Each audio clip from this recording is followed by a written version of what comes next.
You're listening to the iRacers Lounge podcast, where we discuss everything iRacing in a casual setting. Enjoy.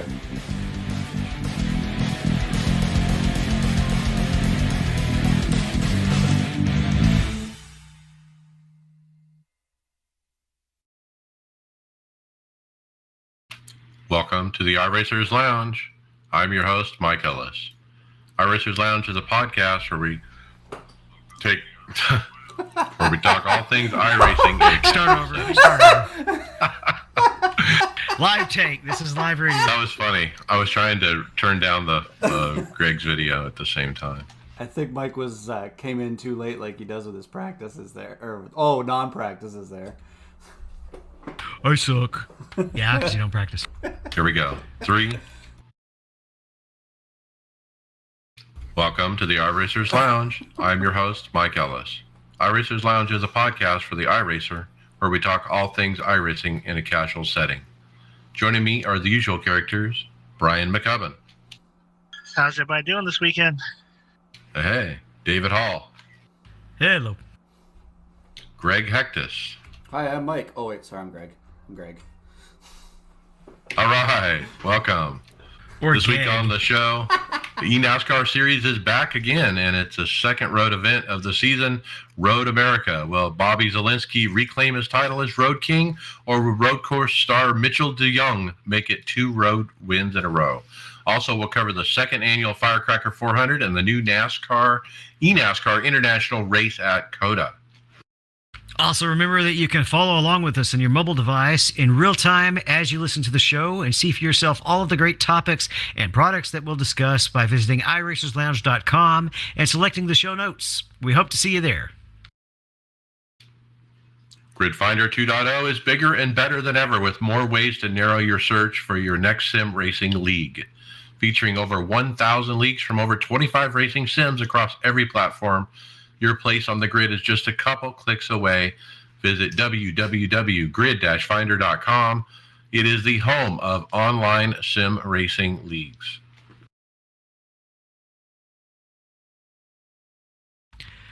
Jumping right into topics, let's talk legends. The 87 cars are seeing a resurgence in popularity. Dale Earnhardt Jr. posted a poll asking the forums, what should the next 87 manufacturer be? The choices were the Buick, Pontiac, and Oldsmobile. As of this morning, the Pontiac was leading the voting, particularly because it was the Richard Petty 43 car. Well, I don't know if that's the reason. I voted for Pontiac. Just because back then, I think that was my favorite car.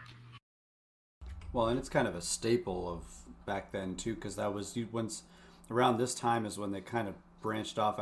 After this, they only had 3 manufacturers, and then when Pontiac disappeared after that, later onto the late 90s or whatever, it disappeared, early 2000s. But I agree with the Pontiac. I always liked the way the Pontiac looked back then. It had a distinct body style. Yeah, lots of manufacturers. That was the last time we had a bunch of them. Maybe that's going to resurge. We'll have to see. Pretty cool that Earnhardt Jr. is the one asking the question, though. Putting up the poll, getting the driver's input. And as an iRacer, you can literally go to this forum post, and I guarantee you Dale Earnhardt would read your response, because he's definitely watching this thread, because he wants to know what car he's going to focus on. And, he shows pictures of, like you said, the Richard Petty car, the Bobby Allison, Miller High Life Buick, and then the Morgan McClure Kodak Oldsmobile as well. All those cars I mentioned, they exist, I think, somewhere in some museum, right? And so he would be able to have access to them, you would think, right? Well, I know he was talking on his podcast this week that even some of the stuff that I think Ray Everingham has a lot of these things kicking around from that he's purchased over the years. So there's different old cars that they have access to for scanning. Yeah, and he picked these 3 pictures for a reason on the post. I don't think it's random. You wouldn't think, anyway.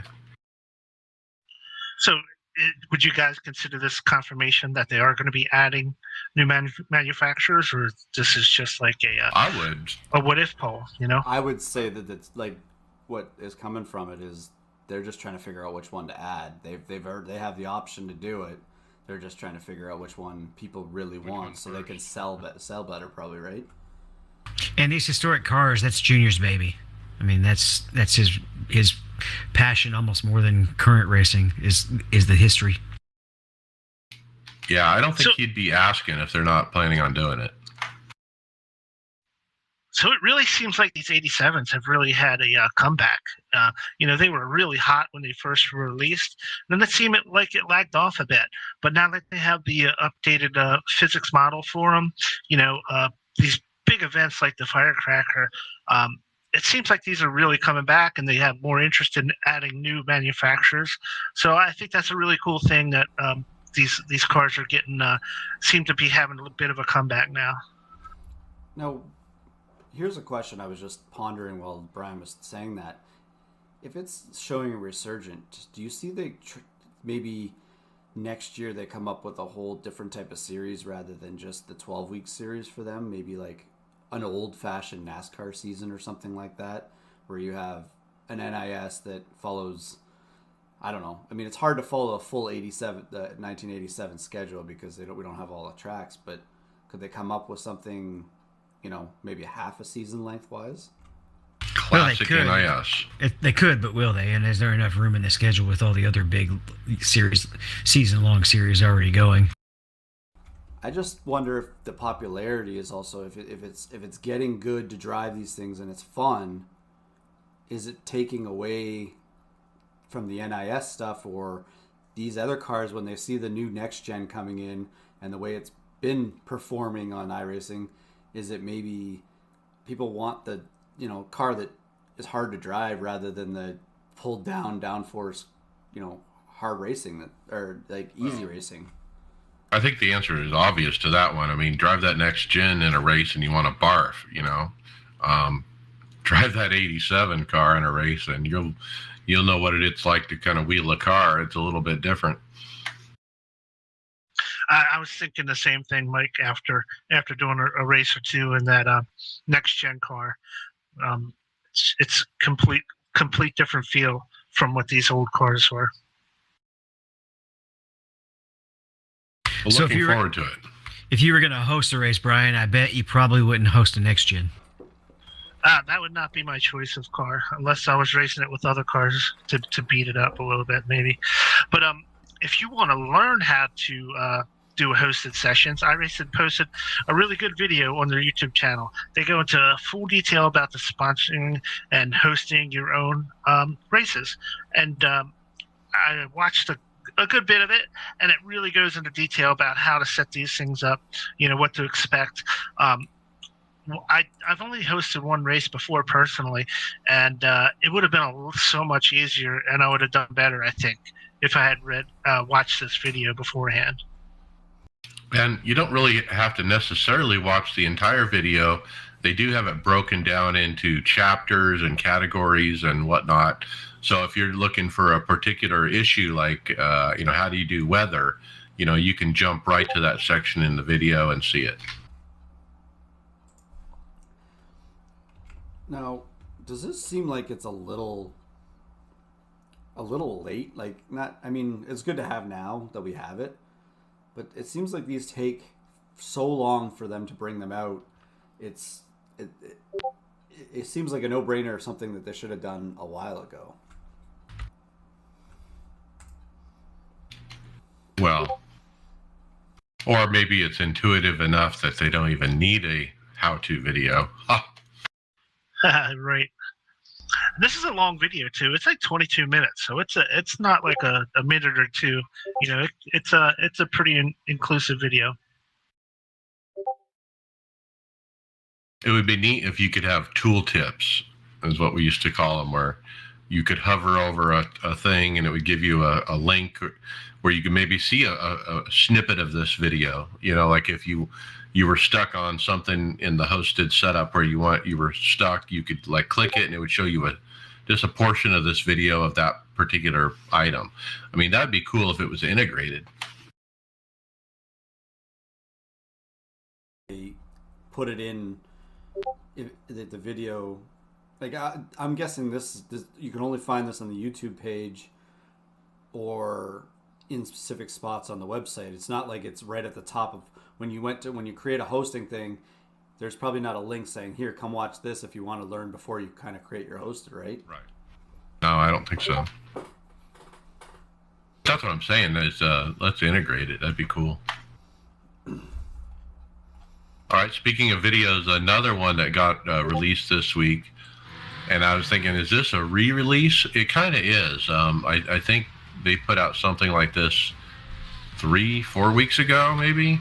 And they re-released it. I did check the date to make sure, but it's a 2021 Season 3 build update, basically a reminder of all the different content that they put out during Season 3.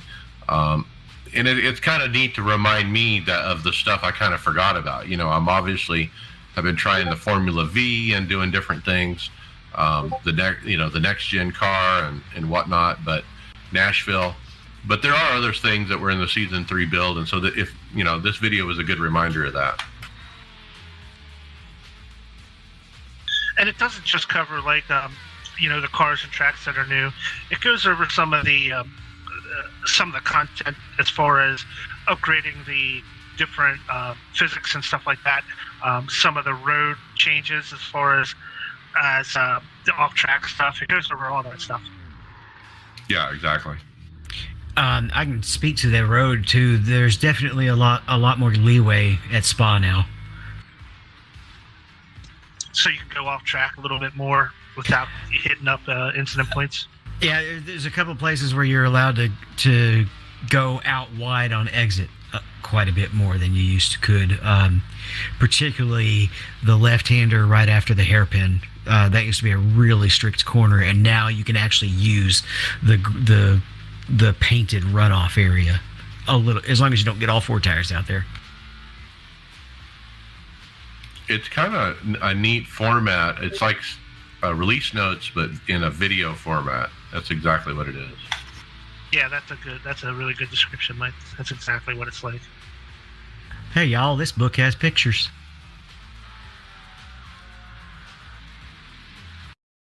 Virtual to Reality TV Summer Stock is hosting a summer special tournament, and I did my good old dyslexic reading and flipped those words. It's an esport tournament that will place the overall driver in an approved NASCAR Driver Development Academy for 2 days of coaching and evaluation. They're going to try and help make history with the largest participation tournament in the history of iRacing, and they're shooting for 500 plus. It's going to be in the Gen 7 car. That's the next gen, isn't it? Yep. Ugh. I was thinking about participating in it until I read that. Talk about driving down your participation. Make it in the next gen. Get the 6 car. Preliminary rounds are based on the number of sign-ups. There's a one-time fee of $40. Top 8 from each prelim will move on. There's 25 racers per prelim. There's no collecting fees until the event starts, and you can sign up at virtual2reality.tv.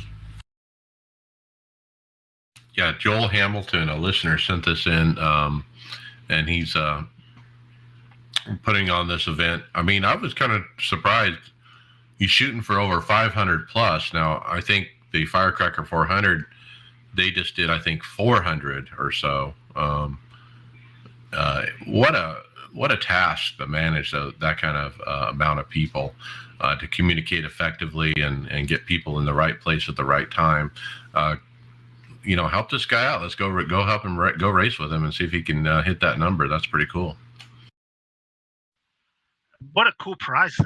I mean, I'm looking this up. It's the BMR, which is the Bill McNally Racing Drivers Academy. So you get to go there for 2 days and drive a stock car, and they're going to give you tips and evaluate how you're doing. That's a really cool package prize. That would be fun. The Rusty Wallace experience is pretty fun, but you don't really get a whole lot of coaching. You just get in it and drive for a few laps.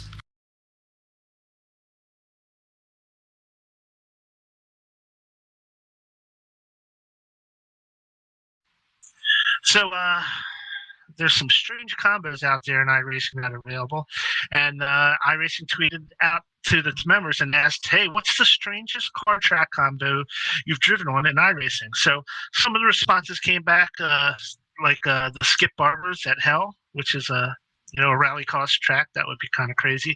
The IR01, the jet car, as we like to call it, at the Atlanta Rallycross, and like the 410 wing sprint cars at Le Mans, which just makes no sense at all.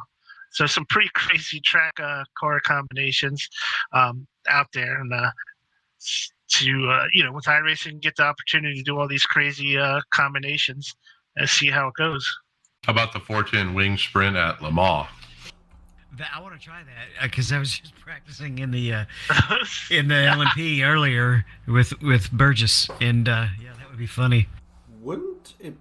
Would it handle the bumps very well on those long straights? I don't know, man. That'd be with the tight steering. That would be really hard to keep straight. Well, with the tire stagger and everything that they have on them, those things do not turn right at all. So I don't know how they're going to make a right-hand turn on them. Well, can you put the stagger at 0? I don't know. I've never really messed that much with the stagger because nobody would do that in a normal race. But I would just lower it as much as you can to try to get it to turn right. I don't know how you'd run the IR01 or the jet car at Atlanta Rally. That would be the first jump. That thing would break apart. High center. You'd have to run invulnerable. One of our fun combos that we actually ran a couple of years ago in one of our off-week races. Well, yeah, that's what I was going to say. Instead of just dreaming up weird ones, what are ones we've actually done? We did the Pro Truck, I think the Pro 4, and the Radical at the Roval. Oh, yeah. And that was amazing. That was fun. I took a Radical and drove it right under a truck in practice, and he landed on all fours and just kept going. Yeah, it's like a ramp. You got to be careful when you're on, especially if there's one wrecked in front of you facing the other way. If you're in the truck, you have a ramp to go off of. I think running that one guy, he always hosts strange combinations and hosted on certain nights. And the ones that stick out to me are the Radical at Darlington. And you literally race on the apron because that's the fastest way around.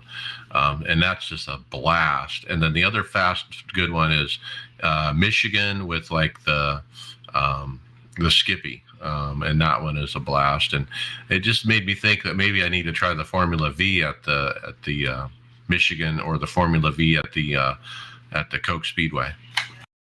I do at some point want to try running the 919, running a whole field of 919s at Daytona, where you just kind of pick and choose where you boost.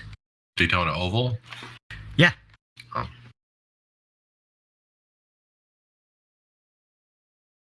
It has passive regen while accelerating. It doesn't get, most of its energy comes under braking, but it also recharges as you're just full rev.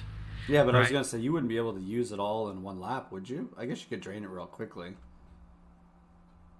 I don't know. I'd want to try. You'd be exiting the corner, like, there's like 3 or 4 corners. I don't even think the boost would benefit you at all, using it at all. Well, you could crank that 7th gear up really tall and get it to the point where the boost would actually push you past what you might call terminal velocity. Just to complete a pass. It would be an interesting, funny combo for sure. And then, Brian, you found a league that actually hosts these kind of events. Yeah, this was from Crizzle at Crizzle Colts was his Twitter handle. He actually replied in the forums that there's a Thursday Night Thunder League that runs nothing but these strange combinations for the whole season. Some of them are really funny, like the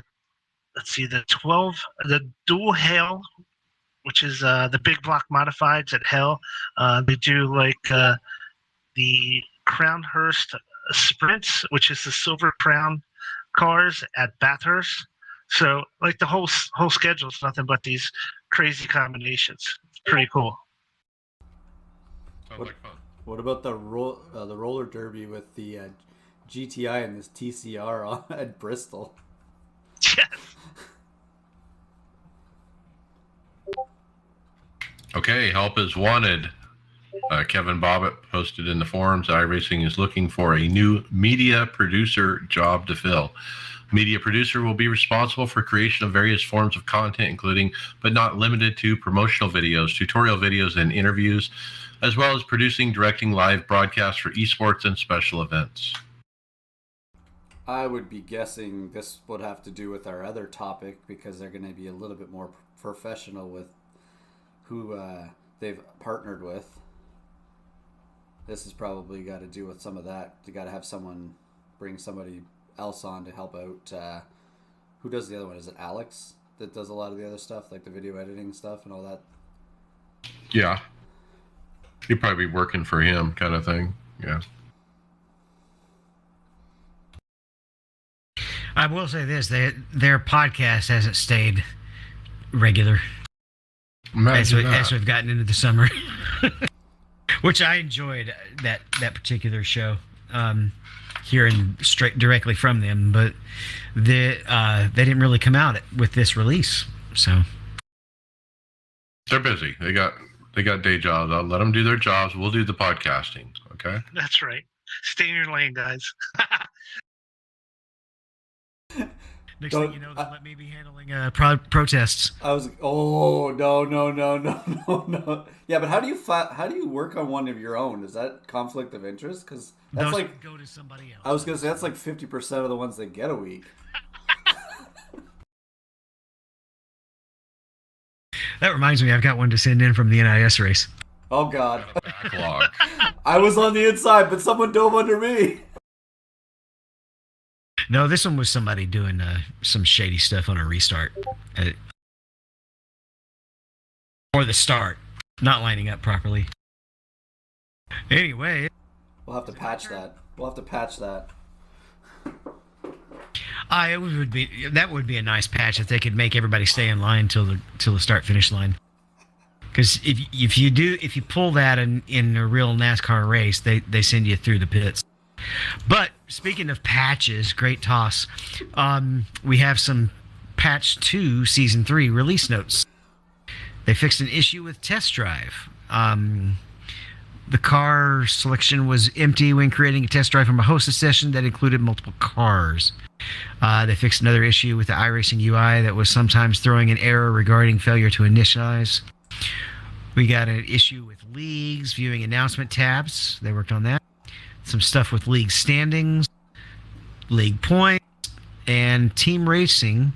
Registration will now correctly report an error if the person is registering a team with themselves as a declared driver and they have already registered on a different team. A lot of stuff working with rendering at some of the several different tracks.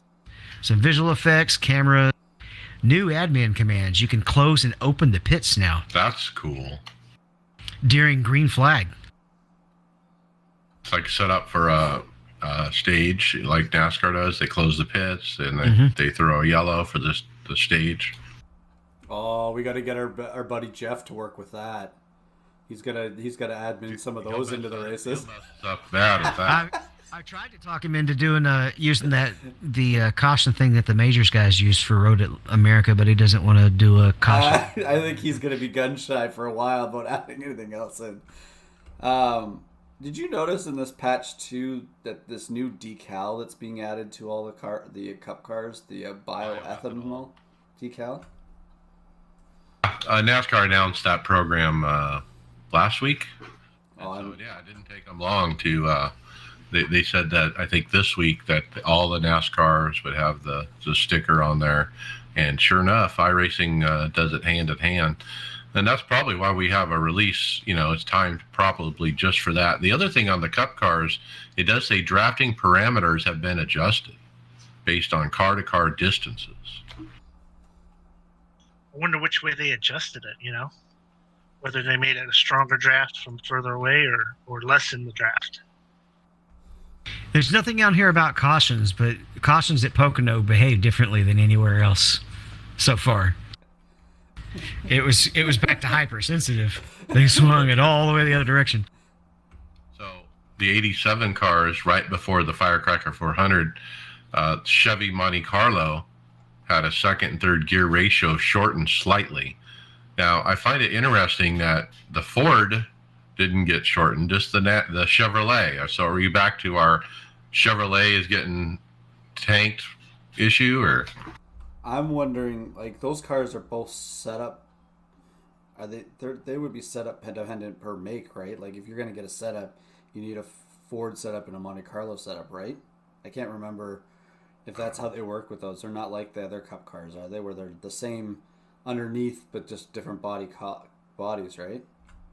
I think they work differently. I've only used to running fixed, right? So I don't know in those about, changing much on them. Oh, wait, I misspoke. I didn't scroll down. I guess I assumed they would group them together, but no, I see the Ford 87 down here also had the gear ratios shortened slightly. Sorry.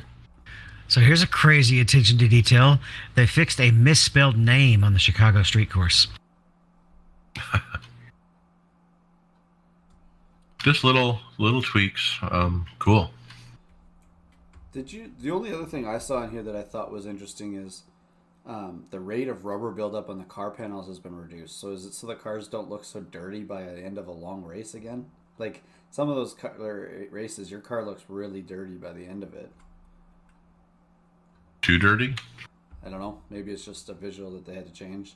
I had a problem. I don't know if you noticed last night, David, when you were coming for that carousel, when you're coming under the bridge just before you went into that carousel, did you have any flickering of the bridge decal in VR?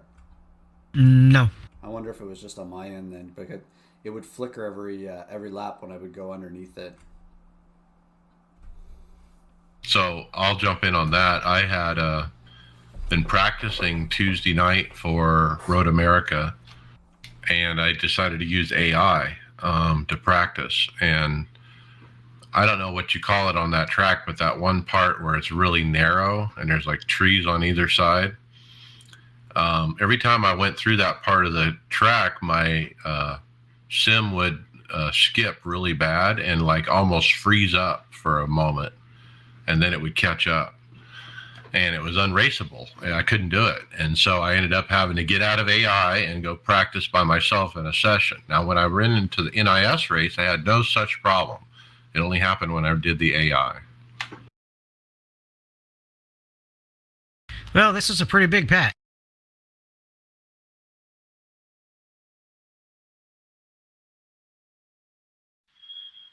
All right, guys. So looks like iRacing is back in victory lane. This time it's Alan Tardif who drove his iRacing sponsored number 9 super late model to victory at Beach Ridge Motor Speedway this past weekend. So apparently Tom Majeski's not the only one who's putting his super late model in victory lane. Hats off to Alan Tardif who picked up the win this past weekend. Yeah, that name rings a bell. We've talked about him in previous years. Winning with the iRacing paint job. I looked into Alan for a little bit. It looks like he used to be a ARCA driver a few years ago. Either iRacing picks good guys to go put their decal on the car and they know it's going to win, or it's a good omen. So, because they seem to have no problem in the late model series having their car shown off in victory lane. How about at the places like the Chili Bowl? They're winning that thing every year with either Kyle Larson or Christopher Bell. They should just sponsor Kyle Larson on Hendrick. You're right. Let's talk Firecracker 400. eRacer.gg posted a video on the Twitter this last week. A video of racing legends like Dale Jr., Larry McReynolds, and Adam Petty giving their thoughts and memories of the Firecracker 400. And this is awesome stuff. I mean, it really talks about the history of this race, and why it's so cool to try to recreate it, and run it again, and prestige about winning this particular event. Larry talking about how they used to massage on the cars and this and that, and Dale reminiscing, and of course Larry Mack is in his Texaco Haviland uniform as well. He broke out from the Bobby Allison days. So it really does some deja vu for me anyway. And we did. Yeah, I really like this video. I wasn't really a NASCAR fan back in the days when they were doing these firecrackers, so I didn't really have any memories of watching these races. But seeing some of these guys talk about them, people were like getting sick before the race, before qualifying, because the cars were just so hard to handle, and the speeds were so high. They were just getting so nervous they would throw up before the races. Stuff like that, just really cool stories. Larry Mack was talking about, like beating the spoilers down in the back, stuff like that. You can't do that nowadays at all. But it was such a different sport back then, and it's such a great history that it really makes people like me who didn't watch it back then really want to investigate it more and learn all these stories about these guys who were just, they were just outlaws back in the day, Nostalgia, that's what it's all about. And Dale with his Lost Speedways show, and him doing the 87 cars and this event and everything. Now, I did say Adam Petty. I meant to say Kyle Petty, actually. Doug Richard was actually part of this video as well, and he was a crew chief back then as well.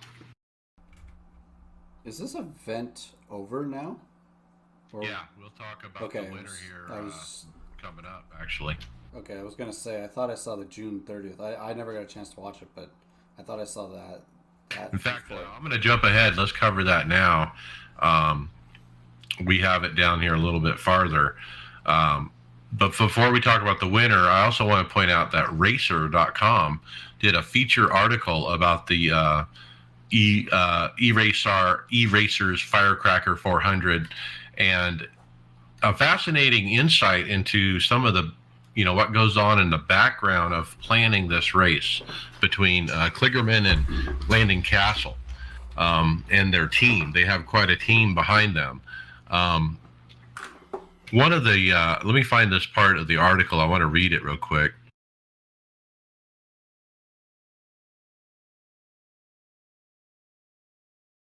Basically, they talk about their production, and so here's the paragraph I'm going to read about how they produce the broadcast. The broadcast team uses Amazon Web Services and cloud computing power to run multiple instances of iRacing in order to supply the broadcast feed with multiple camera angles. The broadcast itself is also run through Amazon systems, eliminating the chance of the broadcast failing due to an internet or hardware failure on the director or producer's computer at home. So they need to get with Evan. It's fascinating the way they're doing it, to use, a virtual computer, basically, or a virtual desktop, run iRacing on it, have 4 or 5 of them, and then you have those set at different cameras, and then somehow you're feeding those into a different virtual desktop where you're mixing them together. I mean, it's fascinating the way their technology, they're doing it in the background. And that allows them to basically run it as if they were the TV guys on the real location where every camera is running all the time, right? They don't have to switch views to get to look at the other camera. Right. A true broadcast switch, like they can preview the switch and then they can see it when they switch it and so forth. Yeah. Quite a few side-by-side opportunities. Yeah. Well, their broadcast was great. I got to point out one thing as you say that.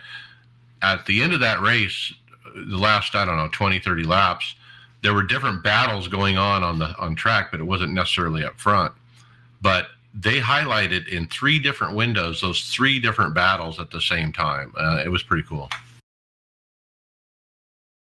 I wish the real guys would do that more. That's why I like radio so much more. Radio will actually look at what's going on deeper in the field a lot more than TV usually does. They'll just kind of stare at the leader and chit chat on TV. So okay, and the winner is. Well, that's exciting. This finish was exciting, and it was a surprise winner.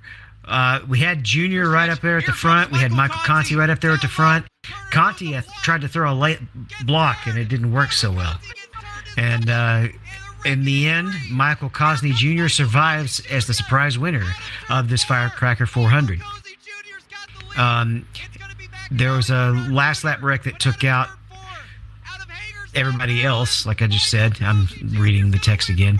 And the last two turns, he rolled home with that $12,500 purse.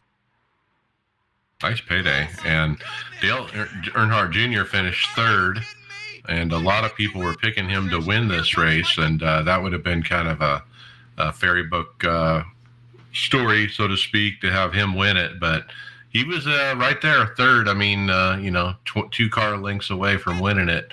But a bunch of those guys in the top 5 wrecked out right there at the end. Now, when I started watching this near the end of the race, and I looked at the running list, I thought it was a Coke race. I mean, 90% of the drivers in there are current Coke drivers. I mean, they definitely were trying to win this thing and provided some really stiff competition, obviously. Well, there's a reason they're in the Coke series. They're fast. They're good. So here's interesting. Michael Cossie Jr., he's won the race. They mentioned on the show from Hagerstown, Maryland. I happen to be camping in Hagerstown, Maryland right now. Oh, wow. It's a small world, right? Yeah, I was listening to that replay, and I was like, man, that's where I'm at right now. It's cool.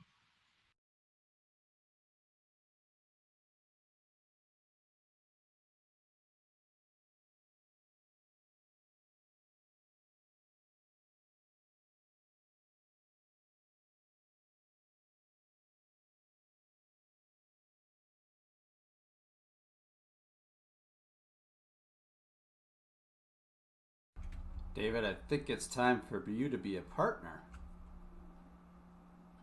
Yeah, Dave, why don't you tell us about we're NASCAR. jumping back up. We're jumping back up on the script, aren't we? It's like, whose turn is it? Well, when we jump off the script, it throws things off. All right. Greg hinted to this earlier, and I'm having to scroll back up on the script because we jumped out of order. Adam Stern formally announced that NASCAR is expanding their relationship with iRacing, which goes from being a licensing partner to now the official simulation partner of the NASCAR sanctioning body. The deal serves to elevate the decade-plus licensing relationship to an official partner status as the two organizations work closer than ever before to promote the various eNASCAR series, while also collaborating around the number of initiatives which have far-reaching implications for the future of NASCAR, including a design of the new proposed NASCAR racetracks, collaboration and technical support on all the NASCAR next-gen race car projects, the creation of the sim racing-oriented content for national digital media channels, and the use of iRacing as a training tool for NASCAR's Drive for Diversity class. And we saw a little bit of that in one of the items that Greg's going to cover a little bit later as well. This is awesome. Obviously it's been unofficial for quite some time, but this kind of makes it official, I guess. And please tell me this means no more NASCAR heat.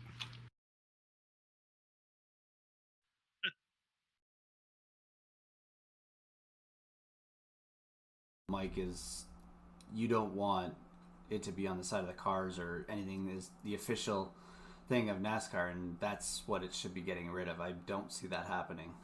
It still could be, but I would say that the iRacing symbol might be on all cars come next year. Well, and you got to remember NASCAR Heat was driven by RTA, the Race Team Alliance, and that the guy in charge of that is no longer a NASCAR owner as of this week. They got bought out, so It's not done till the end of the season. Yeah, end of season, right.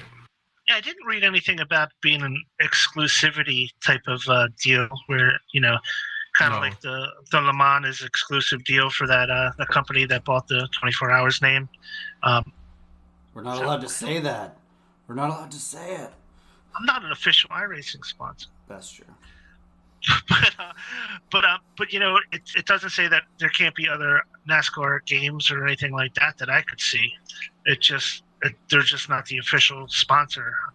So I'm not sure how much things are really going to be changed, if this is just legitimizing the partnership that they've already obviously had over the years with all the work they've done together for all the development stuff.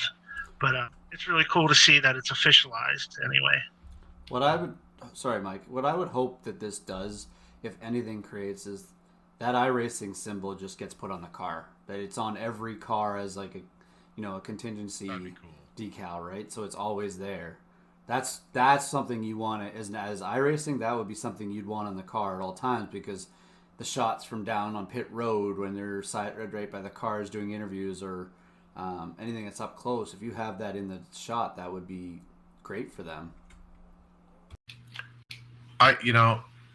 The partnership is great. I mean, the way that we've developed the California Speedway, the new one, the Chicago racetrack, the next gen car in collaboration with NASCAR, and it's going back and forth. And this is just, I so hope somebody from NASCAR is listening to this and just listening to my words. Look at how the next gen races in iRacing. Look at how much we don't like racing that car. It's crap. We need more horsepower, less downforce. And this is the opportunity for NASCAR to learn that before the car gets released. I mean, it's only summer. You're not going to run the car till next year. Trial it in iRacing. Look at the races going on every week and see what's happening and see what's going wrong and fix it before it's too late. That's my call out to NASCAR. I've tweeted this thought directly to Tim Clark, who's a VP over there. I hope he read it, but man, they need to look at this. I'm afraid they're going down a deep hole.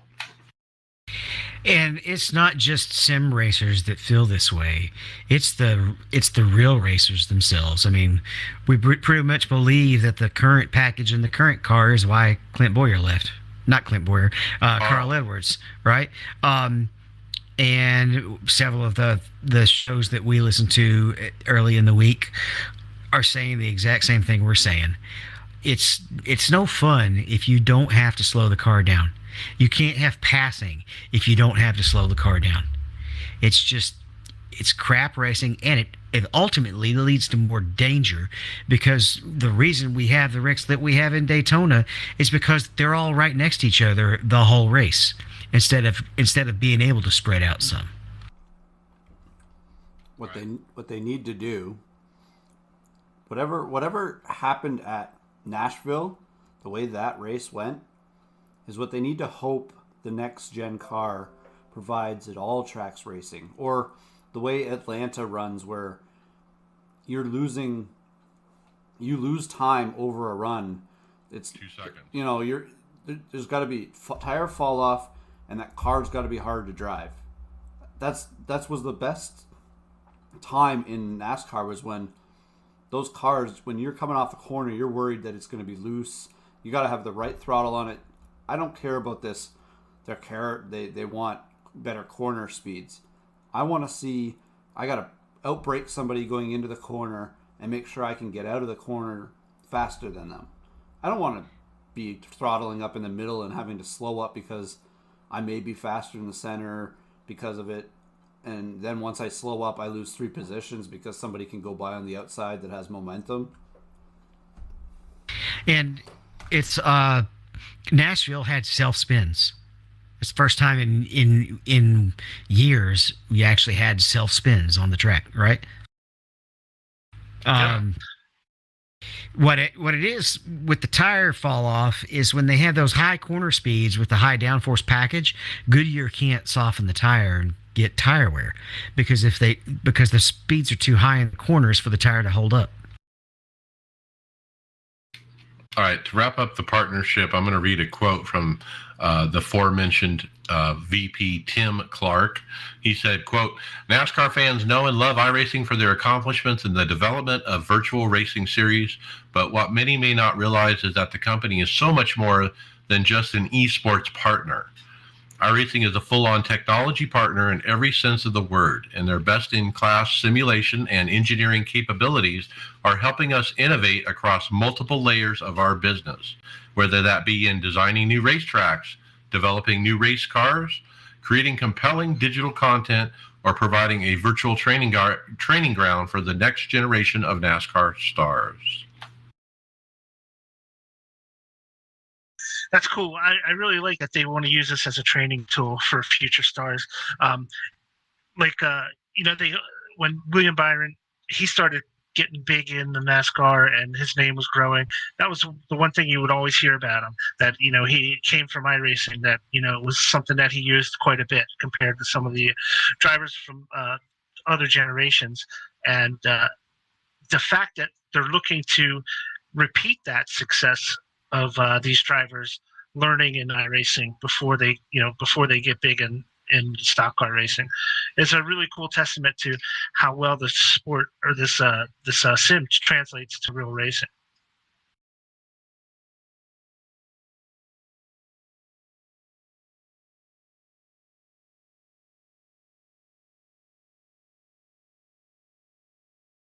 All right, guys. So there's a really cool Facebook page called Everything iRacing. And John G. Anderson posted on that site that he thinks that iRacing needs an iRacing mobile app. So I know that I have that. I have the one, the iSchedule app that we had talked about on the show a few months ago. It works really well. But do you guys think an iRacing app could be better integrated into the sim? Maybe that you can schedule future races better and even sign up for them maybe on a mobile app.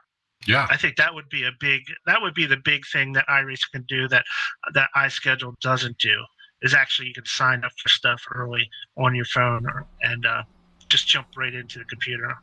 right. I'm not always in my office, and you guys know that. Before the race, I'm doing other stuff. I'm doing stuff for my wife and my family. I'm doing other things in my house, the yard. And the last thing I need to do is go into my office and go register for a race. So I use remote control software from my phone to the computer as a workaround. But, man, if there was an app, yeah, I want an app. I mean, everyone has an app. Why doesn't, iRacing? So, turn those guys loose on it and just, make it as simple. Like, let's sign up for a race to start with. Then... make it where we can look up stats and then add to it. No. We have to add a feature though that sends you reminders to practice. No, that's what I was gonna say. Most of us sign up for the events and go in and practice, so that's why we're in on time. Mike just signs up for the events to just race them. Yeah. So like we go straight into a practice. Mike doesn't come in until afterwards. But I do agree. Some way of even if you could say even if they found a way where you could pre-register up to like 2 hours before and just have yourself as a queuing into it. Like, I'm planning on racing it, but I'm not at my computer, right? Yeah, and then you get a notification, 30 minutes out. Okay, you ready to register or not, or something. Now, if you can protest from the app, then you got something. Right. I mean, that's a good thing too, because after the race, the last thing I want to do is sit at my cockpit and sit there in the heat.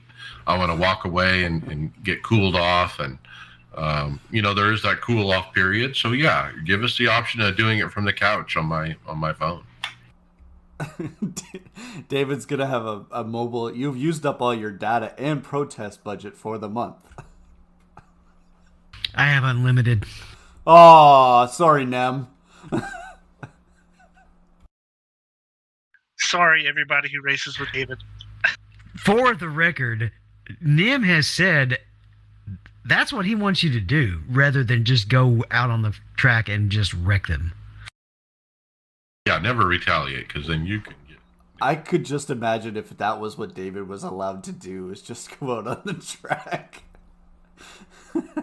Swift justice. If I was behind David, though, in the race, I'd make sure I would always start behind him if there was guys in front of him that had beef with.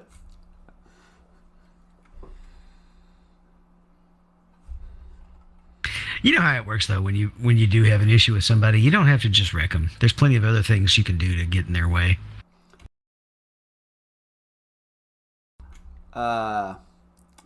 We had a video before about how to do the hosting. Maybe they need a video for tutorial for protesting, how to file one, or maybe a manual. Let's see. iRacing is put out.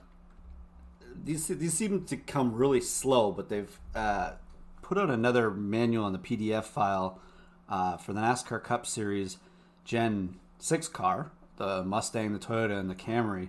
And it's a pretty good manual to go over every single thing. It's very intuitive for every adjustment the car is. It tells you all the stuff on like the dashboard, and just gives you a whole synopsis on all the cars, so that you can, learn a bit more about how this actually works. I'm thinking of downloading this manual just to have this as reference for some of the adjustments that I always end up looking in the setup garage for what it actually does. Yeah, this lists like everything that's in the setups that you can adjust, and what the definition is and what it does and all that. So if you're in there looking at how to change the setup and you don't have a clue, man, this will tell you. This isn't the only manual. I kind of focused on this one because it's the Cup car. There's been others. They're putting out other road cars and various ones. So they are putting them out. They're just not very visible. If you're looking for one, there probably is one. So I don't think they have them out for all the cars, but this is obviously a very popular one. Tell you one that's needed is the one for the LMP1 hybrids, because when somebody gets in there for the first time, they don't even know that there's a boost button. They're so lost. It's funny. That would be just alone trying to set that thing up. The amount of stuff on that is ridiculous. I think it has 4 pages in the garage just to set it up. Now this next one is a great opportunity. Alpha Testing is now recruiting. Chris Widener posted in the forums that they have openings for anyone willing to devote some time to alpha testing, specifically on our test nights, which are Monday and Wednesday evening from 7 to 9 p.m. Eastern. I also need a few AI testers. Now, man, I mean, the times conflict with my work schedule a bit and NIS, so I'm not going to be interested in this. But if you're available, man, what an opportunity I think it is. Yeah, I don't know if they would want any of us on there, because when you do that, you have to be very non-disclosure, and we'd have to be doing the show, knowing things that are coming out, and have to keep tight-lipped about it. There'd be no way we could do that. Yeah.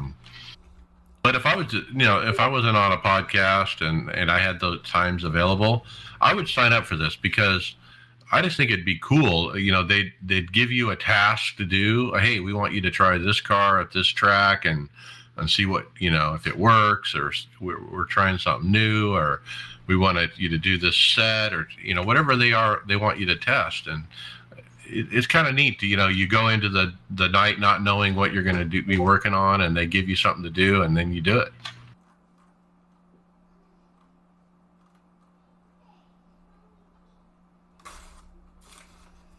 All right, let's talk 24 hours of Spa, which is kind of funny because we also have a 24-hour of Le Mans effectively coming up. Not this weekend, but the following weekend. But this is an actual special event that can actually be a special event, right? And it's going to be a lot of your classic information. Minimum driver requirements. You got to have at least a 1.25K I rating and a C license. That's new. Wow. Yeah, they never had iRace restrictions like that, did they? I've never seen an iRating restriction ever before in Yeah. iRacing. That has Yeah. to be a first. Just a license restriction. That's the only thing I've ever seen. Yeah, that is brand new. Interesting. It's at the circuit, the 24 Du Mans. Wait, that's not Try right. again. That's not right. It says Du Mans on here, but that's not right. I've got the wrong forum post loaded. That's pretty funny. Yeah. I'm on a roll today. I'm going to have to protest. iRacing presents the 24 Hours of Spa powered by Heiskenveld. Yeah. Okay, so that's why there was the 1.25K I rating is for the Le Mans, not the Spa. I had the wrong thing open. We got 4 time slots: 2200, 7, 12, and 1600 GMT. Registration is going to open 60 minutes prior. I'm glad they're doing that. That seemed to help the last time they did that. It's going to be a license of D 4.0 road. Sim date is going to be 3:30 p.m. on the 31st. And when you do the endurance event, instead of one of the sprint events, the race green flag actually comes not at the regular start finish line, but out basically on Eau Rouge as you're running down Eau Rouge. So be aware of that. It'll have a 30-minute warm-up, a lot of the other standard. It's going to be all of the GT3 cars. Qualifying is attached. Minimum 2 drivers. Stop and go limit is 100 incidents and 20 afterwards. Field size 55. And they will balance the power specifically for this event. And that will be announced later. So I want to make sure I understand this. So this series, there's a series of 24-hour races. They do an announcement on the Spa race, which is after the Le Mans race. They've never done an announcement of the Le Mans race, but it's still a 24-hour race, and it's still happening in the same series that this race is happening in. No. They're just not going to talk about it, I guess. No, this is a different set of cars. Oh. This is basically like the Rolex and the what other special, like how we have NAS has full length events. It's all part of that schedule. Yeah, I see. They can't do the Le Mans one. So what they did with the Le Mans series is there's an endurance Le Mans series, or the European endurance series, that used to be 6-hour races several times every other week. And you could run it usually pretty easy with 2 drivers, right? Just have them split up 2-2 or 3-3.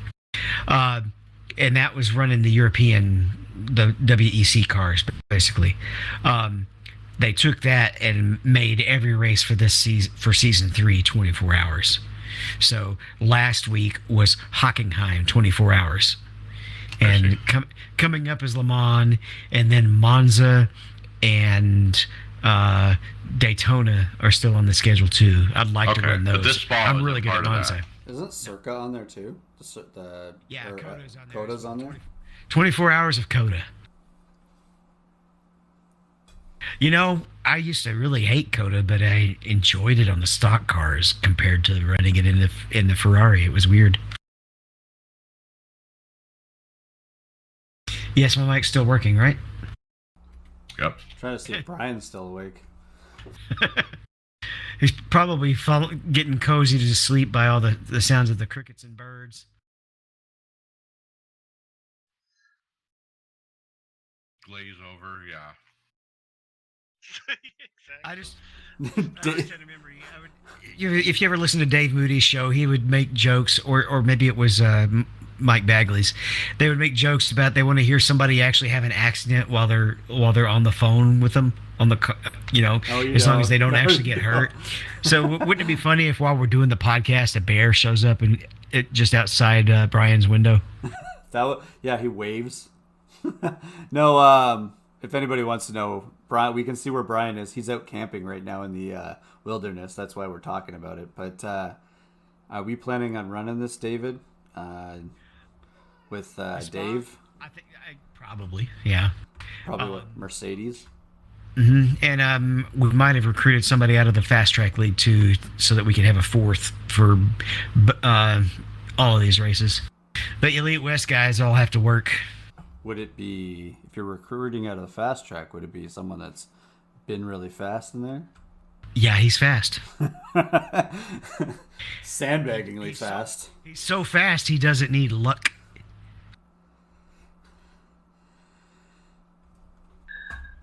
All right, guys, so we'll move on to our next sort of endurance race. This is from Russell Barnes.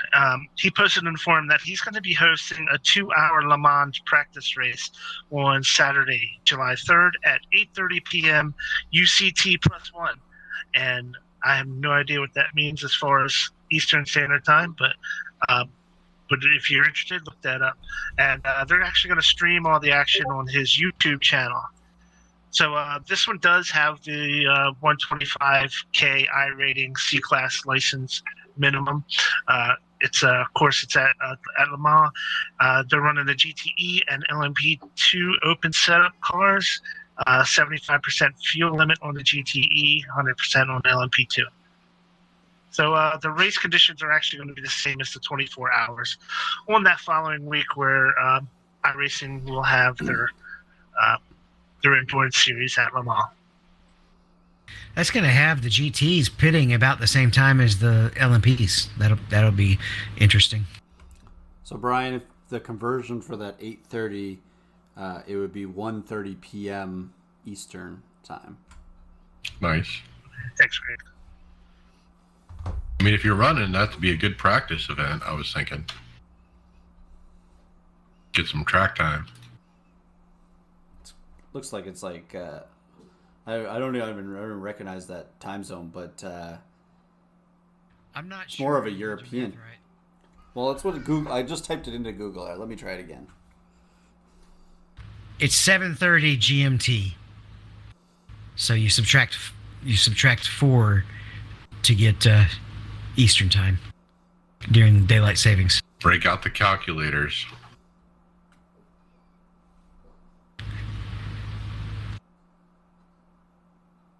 Greg looks like his head's going to explode. 7:30 GMT, because UTC +1 is 1 hour later than GMT, and GMT does not move with daylight savings. It's 7 hours ahead Of standard time, but not daylight time. of Eastern Standard Time. I guess of Eastern Standard Time, it's 7 hours ahead. No, sorry, it's 19 hours ahead. All right, I'm not doing this anymore. I keep coming up with November. Blue. I keep coming up with the start of this podcast for Mike. It's 7:30 GMT, so you take 4 off of that. It's 3:30. There's a race, and it's at a time. Go to the forums. Posted races. Then what's the time in Arizona going to be? Oh, no. No. We're not doing this. Hey, go back a couple of years and try to figure out the time in Indiana, and that'd be even worse. They had different counties that refused to observe daylight savings throughout the state. Right. Yeah, that's right.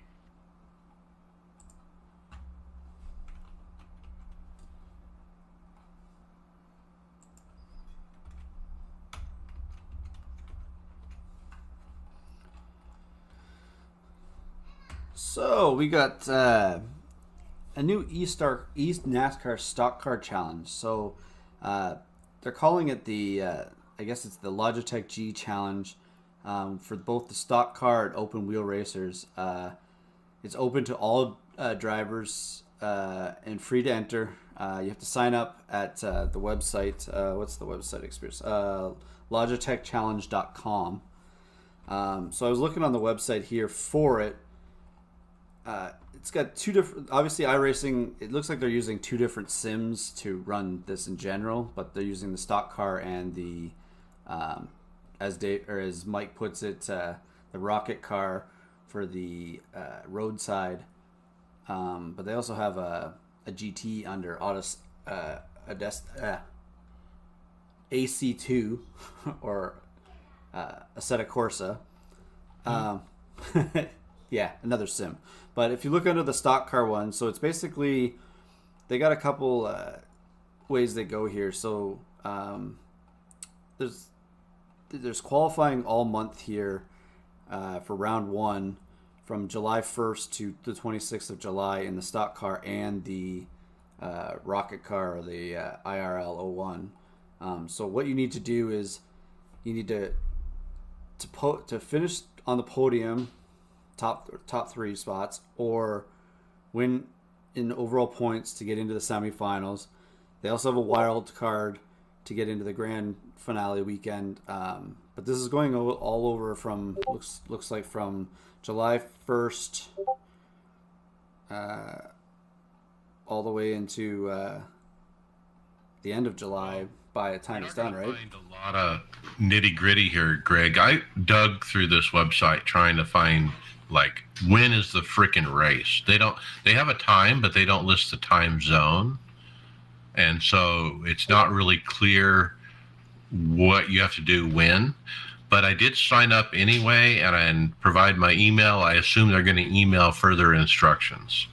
Okay, because, I mean, I think the big thing here is obviously the winning, like the grand prize. So it's a 4-day, 3-night, all-inclusive trip to Las Vegas, an on-track driving experience, meet a professional driver, athletes, and celebrities, and compete in a grand finale to win the McLaren Racing VIP experience. So my question is that's kind of a broad. I mean, I get the 4 days, 3 nights, and then the on-track experience, but they obviously go meet a professional drivers and athletes and celebrities. Like, it's kind of like broad of what they're saying there is who you're going to meet, right? Kind of goes with what the details you're saying are on this actual website. I mean, it's it's pretty well, like, it's like flashy on the website, but you're right, there is a lacking of detail here.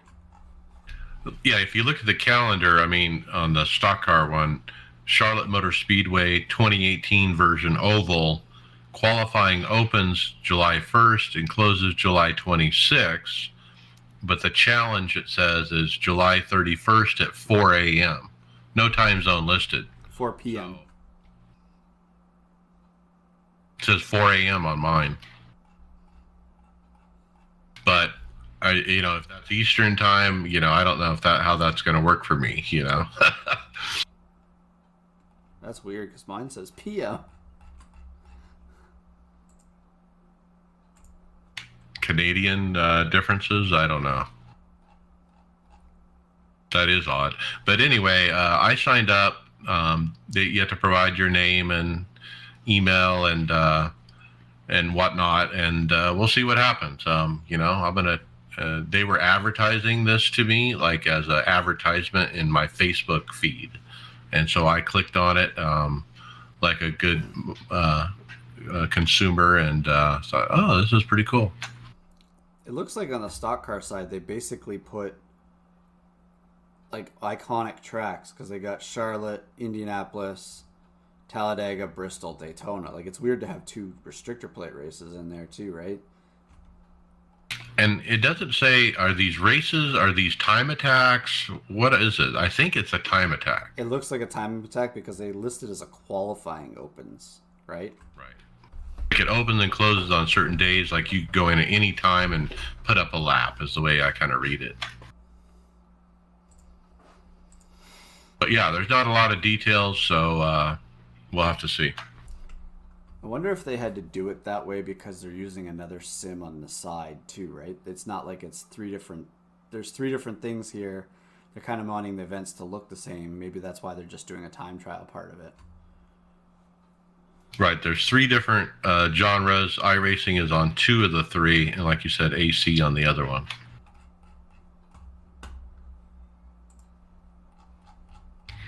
Well, Greg, did you get a chance to watch the COTA race yesterday? No, but it was the round 2 where I'm going to screw this name up, so I apologize. It's Agostino Canapino. Yeah.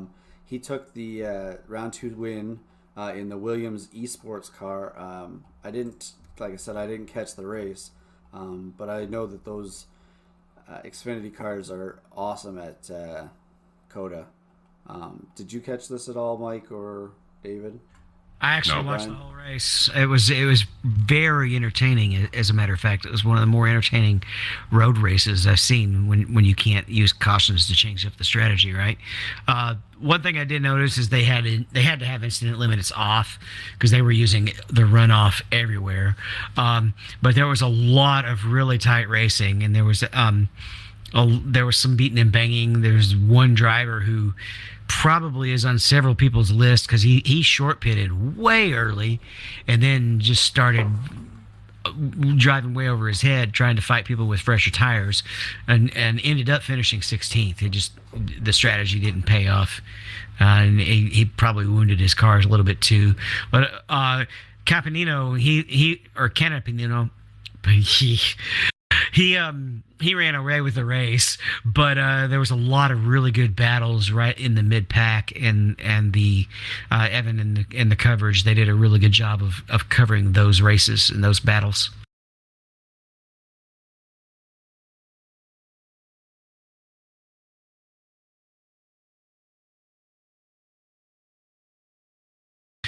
And we talked about it a little bit earlier.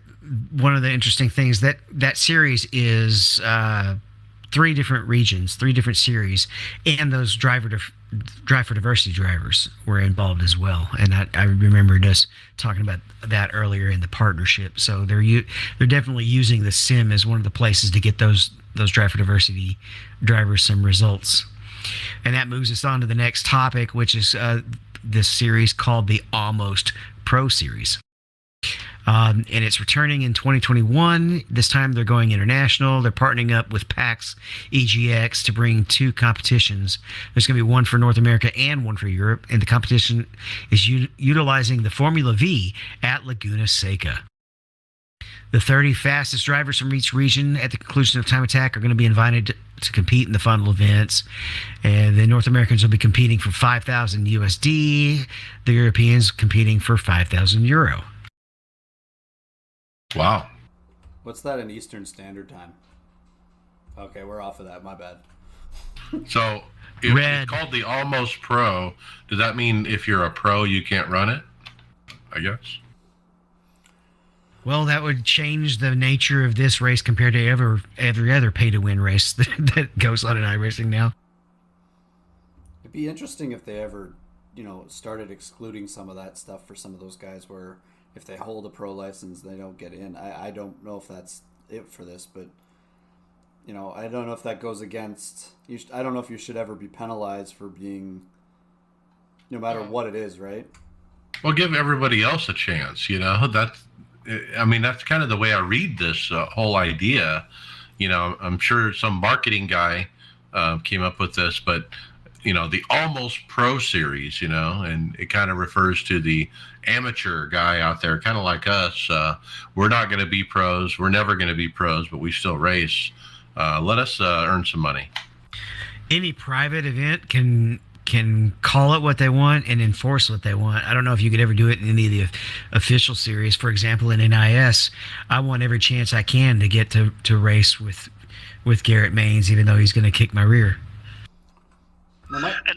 Go ahead, Brian. Look at the Firecracker, man. That was just populated with pro drivers. So, when you have money on the line and you include these pro drivers, it's almost guys like us are just like, might be fun to do it, but you're not going to be in the money or nothing. So they're just splitting it up into Europeans and North Americans is how they're distinguishing the 2 different regions. That's all it is. Like North Americans and then Europeans that's all there's just. Yep, Australians don't exist. I was gonna say where do all the Sorry, guys. That's that's burying them down under. But. Title idea: Australian Stepchild Syndrome. Sorry, guys. Sorry, mates. I think we already have our title from a conversation in the thing. We don't need it from that.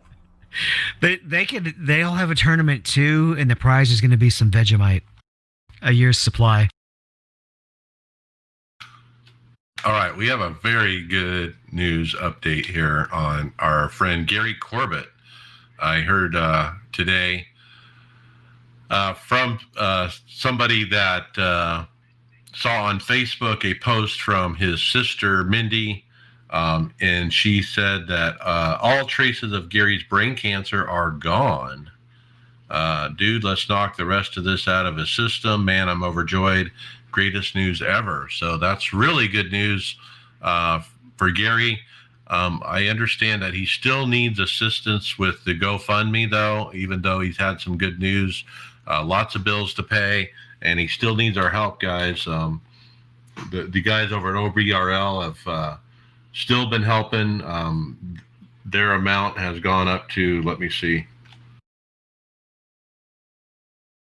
3,500 of the 15,000 raised so far was done by the OBRL guys, and those guys have really stepped up. And hey, you don't have to be in the OBRL to help out. Jump on the GoFundMe and see if you can help Gary out, guys. And it's great news, but just remember that he's still going to have the financial fight on top of actually having to get over the cancer, and that can add to stress and actually make recovery a little bit more challenging. So help him out. All right. Yeah, I really look forward to seeing Gary on the track again in the OBR races. He's a good dude, and I can't wait to race with him again. Yeah, good news for sure. Podcast housekeeping notes. Don't forget the Aftermath podcast. Go out and get it. I don't know what they got planned this week. We have our website, iRacersLounge.com. Make sure to check that out for the show notes, guys. Really cool to check that out. You get links, pictures, visuals, videos, everything. Also, Midwest Simulations. We have a coupon code over there, iRacers Lounge, for 10% off your Spotlights Pro, which will give you that visual representation of what's going on around you. Don't forget, we're on the Performance Motorsports Network. Fantasy. Okay, guys. First of all, don't pay any attention to the names on the list. That is not the standings. Standings. That's the results from Pocono. That's not the overall standings. Is that from both? What a comeback, Steve. I was going to say Steve Llewellyn jumped up a whole bunch of spots. So I'm going to go over the standings. I know you guys can't see it. I'll update that after the show's over. But as of right now, first place is Oh Baby 44, and I think that's a new leader. Res Dog's in second, Just in Time's ninth. Let's see, Frozen Cactus, 7th place. So good job, Greg. I won the weekend. I took the overall from both races. Nice. So Greg's making some moves here. Jedi McFly, Chris Gales is in 8th. Tony Groves is in 9th. Let's see. Man, where did you go, Mike? 24th or something. Oh boy. Okay. So yeah, Mike's 24th. I'm in 29th, pulling up the rear as usual. Tyler's jumping up. He's in 21st, so he's making a little bit of a move. Adam Jocelyn's in 20th. Tony Rochette's in 19th. So still got a few good races left. It was. I hope everybody made their changes at Pocono. It's kind of weird having 2 races in the same weekend where you got to make changes on the fly like that. And sorry for everybody who had Kyle Larson in that first race with that. I did. That was crazy. I still won it, and I had him. Is that crazy or what? Tony Groves. Yeah, he was 24th at the first race, but second in the second race. And I had actually flipped the channel after the white flag came out, and then came back and saw Alex being interviewed, and I was like, huh? And I think the funnier thing is 2 weeks in a row now I've wrote, isn't it funny that Credit One is sponsoring the last lap, watching Larson having to now come down and take a win, but they're not sponsoring his car anymore, and then all of a sudden he blew the tire coming out of the turn 2 there, and I was like, oh, did I jinx him? But No, that was an unfortunate event there. There was probably a bunch of guys that had him for the win, him for the team part, him for the top Chevy finish. Like that was a whole bunch of points that just went down for everybody in one lap.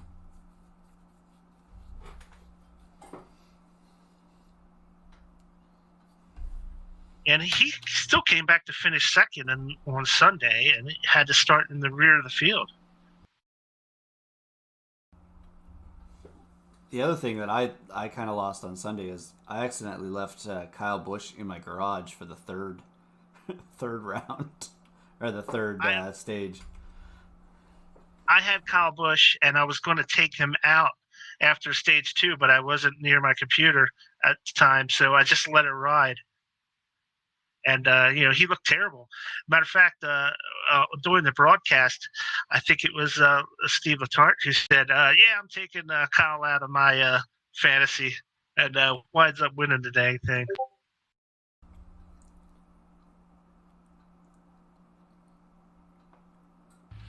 All right, let's talk some hardware. Mike, we got another familiar story. Yeah, this one sticks in my craw a little bit, but it does provide me a little validation of my wheel problems. Z28 Gaming, he has a YouTube video up on his channel chronicling his experience with his Fanatec DD2 wheelbase.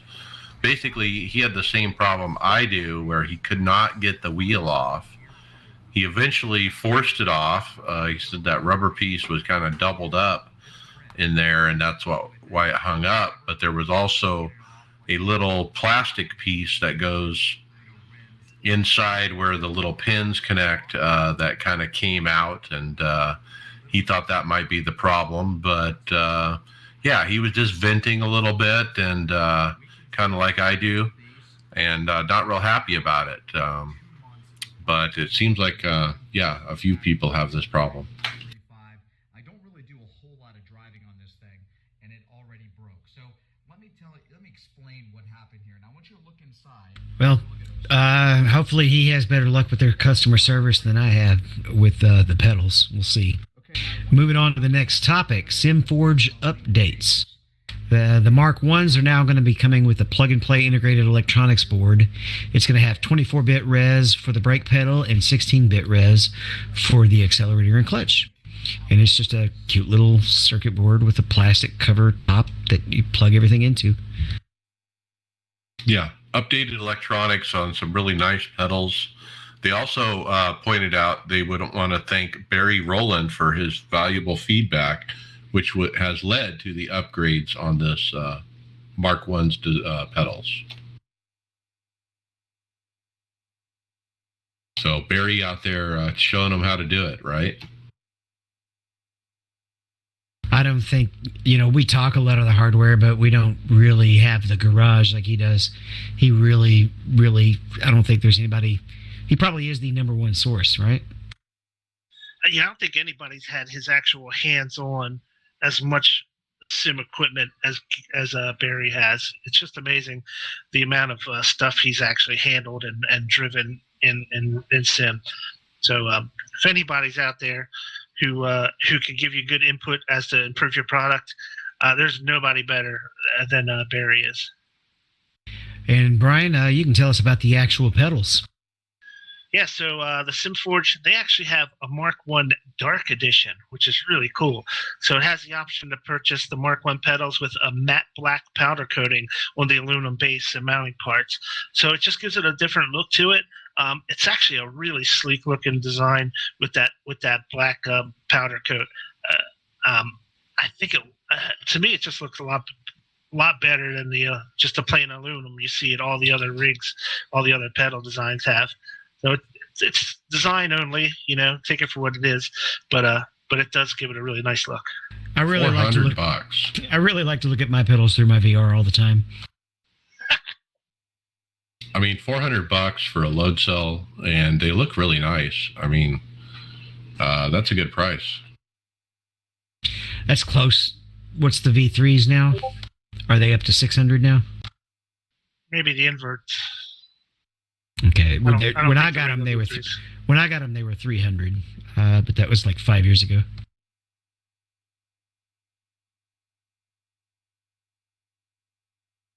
Alpha Mini. Greg. Now, Mike, I think you were talking about this one, right? You noticed this one coming from Sim Magic, right? Yeah, this is in response to the DD CSL announcement from Fanatec. An entry-level direct drive base, and boy, here's Sim Magic with their own. So I'm just going to the website here. I guess it's this alpha one on the website. I'm not sure how this compares. I haven't looked to what Fanatec's thing is, but I'm thinking in most of these aspects, it seems to be a lot better than the numbers are a little bit better than the Fanatec one, right? With like the 15 nanomutants, 15 nanom. I'm gonna swear Newton meters. Newton meters. There we go. It's 10 Newton meters, right, for the Alpha Mini. Is it different? Okay, maybe the website they don't have the actual. Yeah, I have the Alpha on here. Maybe it's not the Alpha Right. Mini is different. I didn't Okay. see the Alpha Mini on the website either. Okay, my bad But for the that Alpha one. Mini is a 10 Newton meter servo, but still, you have to buy the DDCSL with the additional power supply just to get 8 nanometers from the new Fanatic one. So this one's a little bit stronger, and at $500, it's pretty much priced the same after you do buy that upgrade. This is awesome. And if my wheel went belly up today, I think this is the one I would buy right now.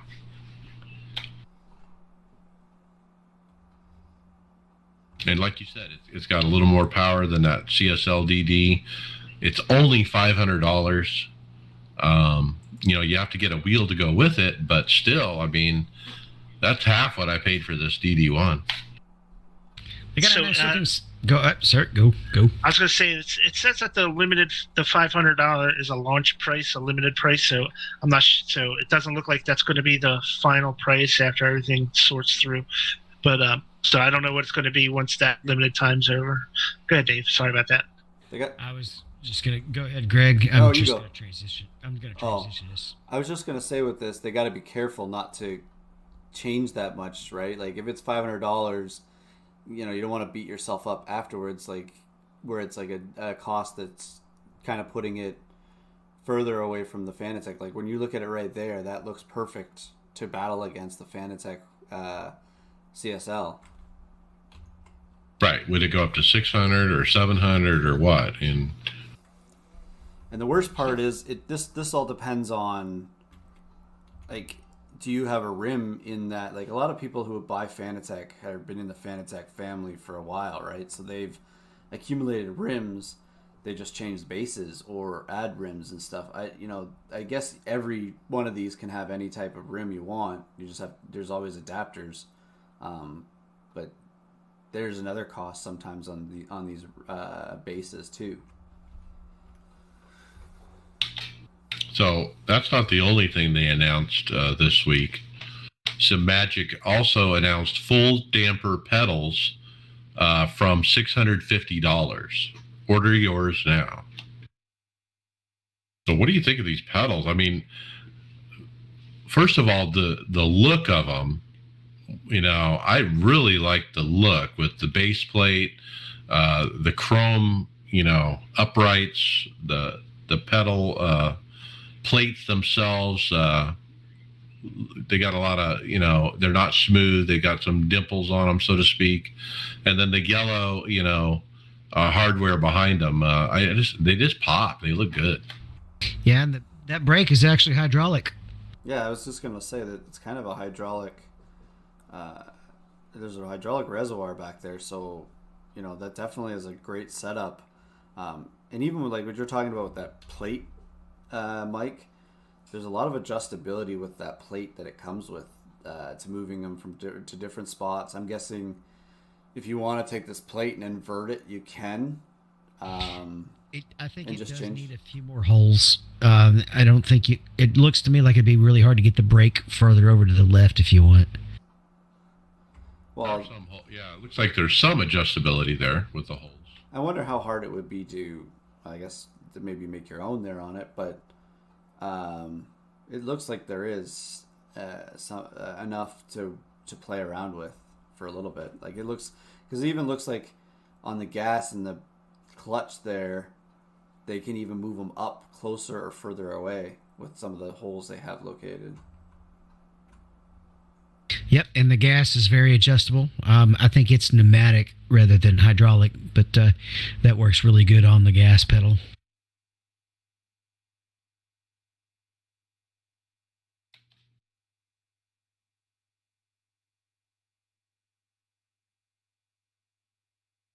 I'm really liking this company these days. I mean, with these products they have, they got a lot of good stuff.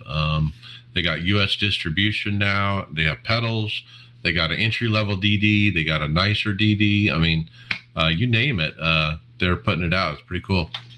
That is another one of the things I was going to say. It's good they have multiple distributions, so you have different places you can get the product instead of just being stuck with email in Germany and waiting 2 weeks. Right.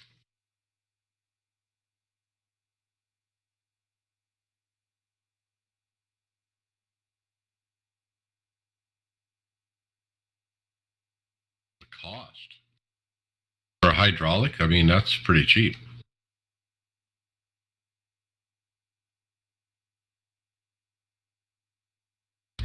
All right. Some pedals come with rotors, some don't. Here's a kit that you can use. Synth3D has a UK offer that is a pedal motor rumble kit that will attach to the back of your pedals and give you rumble feedback from 95 to 110 pounds. What is this thing? So it's basically almost like a butt kicker for your pedals. Yes, the V3 pedals have these built into them, right?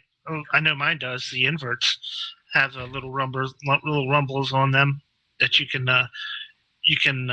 tune those in the FanaLab software, and it just creates you can set it for like a wheel lock or something like that on your brakes. You press the brakes too hard, and you'll feel a little bit of vibration in the wheel. I see. It's built right into the box. You put the box right onto the pedals, and then Correct, you run right on your the audio backside. right into it. You got it. Yeah, it was pretty handy. Mine, the brake never really vibrated very well because we didn't have anti-lock brakes, I guess, which is the only thing that triggered the brake rotor. But the throttle would rotate or rumble whenever the front tire was slipping, when the front right tire was slipping. And so you could tell if you were turning the wheel too much. Yeah, pretty cool. If you don't have brakes with that, maybe this might be a nice addition.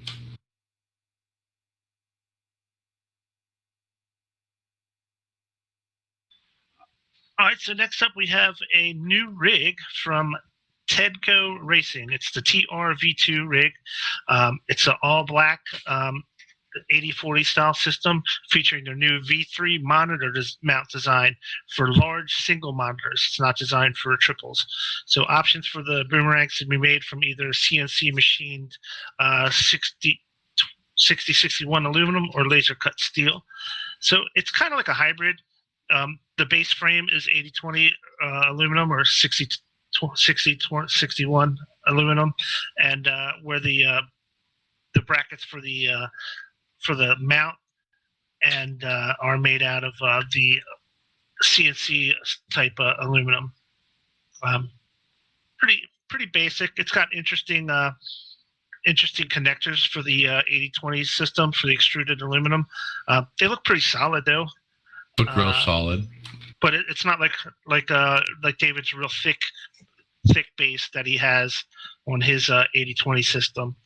So it's not a super heavy duty system, but it's a good entry level style extruded aluminum system. I couldn't find a price on that. I don't know if you found one, Mike, or not. Well, the company's out of Malaysia, for one. They don't have a proper website. They do have a Facebook, but yeah.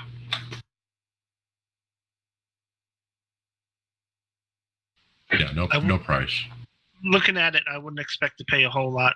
It would be easily overpriced if you do. Yeah, 400, 600 maybe at the most. Yeah.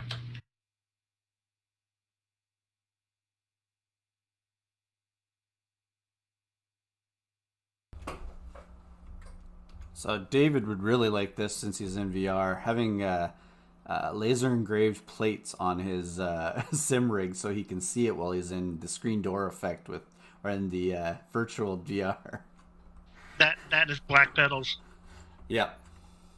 So, hybrid racing simulations are experimenting with some new, unique laser engraving techniques on their products to give their customers a new, unique look. I think this is a really cool idea for all their plating and things like that, so that you can, you know, get a unique look. Now, I wish they would. Yeah, I wish they would. Is that what they're kind of striving for here? Is where you can customize it, or are they trying to put the HRS symbol on it? Well, I just think they're experimenting to show that it can be done. I don't know what the end game is, but they're using their logo, the HRS logo, on this, and they're showing like a podium mount for a podium DD base that would mount to an 8020 rig, but it's got that HRS logo etched all over it. Pretty cool. Also show to the left side a steering wheel extension that it fascinates me. If I ever built a rig, I was telling the team, man, I think I want to get the direct drive away from the monitor, and what better way to do it than to have some kind of extension between the direct drive and the actual wheel. I don't know if you would want to do that, though, because it would really affect where everything else is on your rig. You'd have to move the entire center post further away from you to hold the direct drive. True. But if you so I mean that would be something that maybe Bobby in his design would have to, with his design AutoCAD for the 8020, would have to show you how it would fit with that difference in the dimension. There's only one other cockpit maker out there that does that. I think it's Carolina SimWorks. He runs a steering shaft down to, and he keeps the direct drive down by the pedals. Now, I guess the good thing about that is to keep. I don't know if it would it change the characteristic of how you would turn with it, because you get a little bit of it would make the feel in the wheel might be a little bit different being up there, but you need something to hold that column in place, like David's saying. It is, you have a direct drive mount that holds into the bolts that are provided on all the, these 8020 rigs or whatever, but there you'd actually have to come up with something where you would have to have that center pole pivot in like a bearing area or right, a collar, right? Because you wouldn't want it moving about.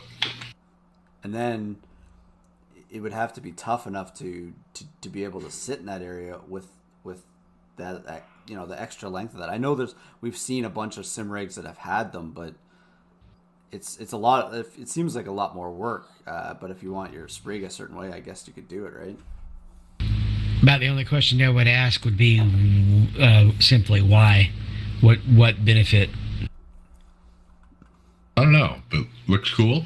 I'm guessing some of those benefits, David, is just design of what that rig is, where the screens are, and how everything works. Where maybe they can put the monitors down further, where you don't have the wheel up as high, and you can change the then you could have the angle of the rim and stuff sitting at where you want it in an area.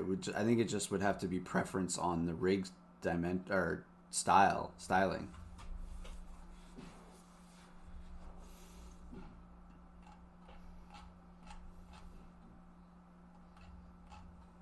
Okay, and we'll move on to the next one. We have the Pro Racing Simulation and Training Center posted on their Facebook page a set of triple Samsung G9 49-inch screens that create a 240-degree field of view, and they show it from above so you can get a view of It's more than half a circle. It's like 3/4 of a circle, guys. It's too much.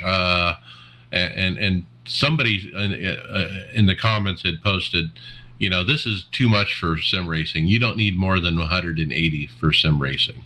And so there might be other games that could take advantage of this, but sim racing is not one of them. And if you want to be realistic, when you've got a helmet on, you don't see much more than you see in VR. Helmets, Hans, the seat. You can't turn everything. I've had one. I've had a Hans on. You can't turn your head. It's. You can move it about 10 degrees. Yeah, and another thing, that's going to take a beefy computer to be able to render all three of those monitors too. That would be a 3090 Ti. Okay, is it Fanatec or Fanatic? I don't care. What? Which is why they gave me this article, because they know I don't. No, we should bring Gary on to read this article.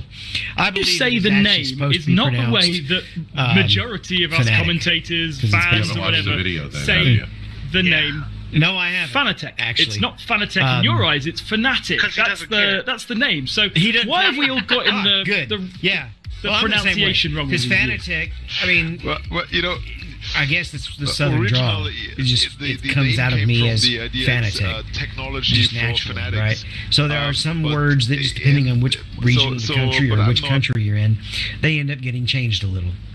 If you go to Mexico or Spain, my name is David, not David. Spelled the same, but it's pronounced differently in different languages. Captain Protest? I'm cutting that. So VCO Esports, they had an interview with the CEO of Fanatic, Thomas Jackermeyer, and asked him how it was pronounced, and he said technically it's Fanatic, because these people are racing fanatics, so that's how it's supposed to be pronounced. But he also said it doesn't really matter, so. He still makes money, so why does it matter? But it's also phonetic, or fanatic, hooked on phonetics. Phonetic is fan and tech is the way what it's based from, right? So it makes sense to say Fanatec as well, because it's technology. Well, that's what he was saying in the interview. He says that it's based off technology and a fanatic, a fan. It's based off of that.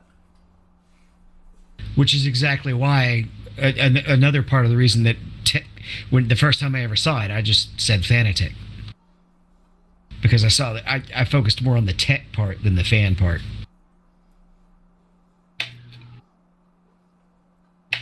All right, let's jump to results. Now, Evan Pasoko couldn't be with us tonight. He's traveling. He was going to try to jump on in between flights, but I guess it didn't work. So let's talk the Coke race just a bit. Qualifying, after keeping his speed close to his vest by not putting down a time in practice, Mitchell de Jong qualifies on the pole, and then it was Ottinger, Zielinski, Wilson, Bolin, Conti, Mullis, Luza, Salas, and Vincent. And after that, it was a typical, race. There was some contact. I'm not going to go into all the details or the play-by-play. There was one incident where Matheson actually had a hardware failure, and that put him out of the race. I empathize. Malik Ray, he actually dropped out of the race at some point. I don't think he's a very good road course racer. I think I don't know if he wrecked out or what. It wasn't really covered. But the two leaders, they ended up pitting together, or the three leaders.